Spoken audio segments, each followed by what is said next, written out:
সাধারণ মানুষের স্বপ্নের ডিজনি ওয়ার্ল্ড এখন কেবল ধনকুবেরদের বিলাসিতা। ১৯৫৫ সালে মাত্র $1 প্রবেশ মিললেও এখন ফ্লোরিডার ম্যাজিক কিংডমে মাথাপিছু একদিনের খরচ দাঁড়িয়েছে $৬৫৪। 4 জনের একটি পরিবারের জন্য এই ব্যয় ছাড়িয়ে যাচ্ছে $২,৫০০। RICL TMX, যুগের পর যুগ স্থাপনা থাকে মজবুত। এক সময়ের সাধারণ মধ্যবিত্তের স্বপ্নের গন্তব্য ডিজনি ওয়ার্ল্ড এখন যেন রূপ নিয়েছে কোটিপতিদের বিলাসিতায়। টিকিট থেকে শুরু করে প্রতিটি সেবার মূল্য এখন আকাশচুম্বী। অসংখ্য পরিবারকে সেবা দেওয়ার চেয়ে বিত্তবান মানুষের পকেট থেকে বেশি অর্থ হাতিয়ে নেওয়ার ব্যবসায়িক মডেলে গুরুত্ব দিচ্ছে।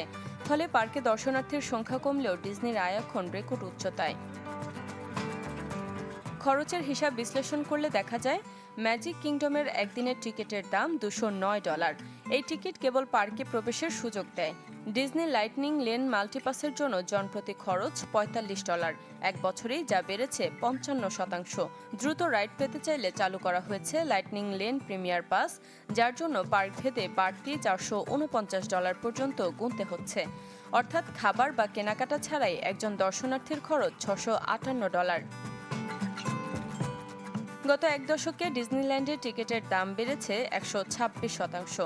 এমনকি 2009 সালে যে মিকি মাউস আইসক্রিম বারের দাম ছিল $3.25, বর্তমানে তা দাঁড়িয়েছে $6.5।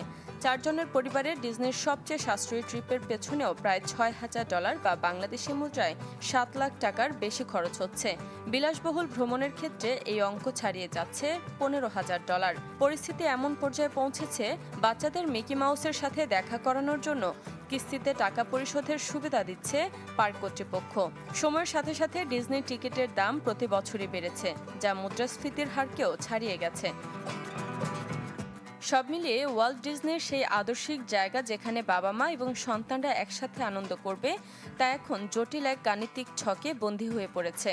ডিজনির এই বাণিজ্যিক রূপান্তর নগদ অর্থ উপার্জনের যন্ত্রে পরিণত হয়েছে। Desk report, channel 24।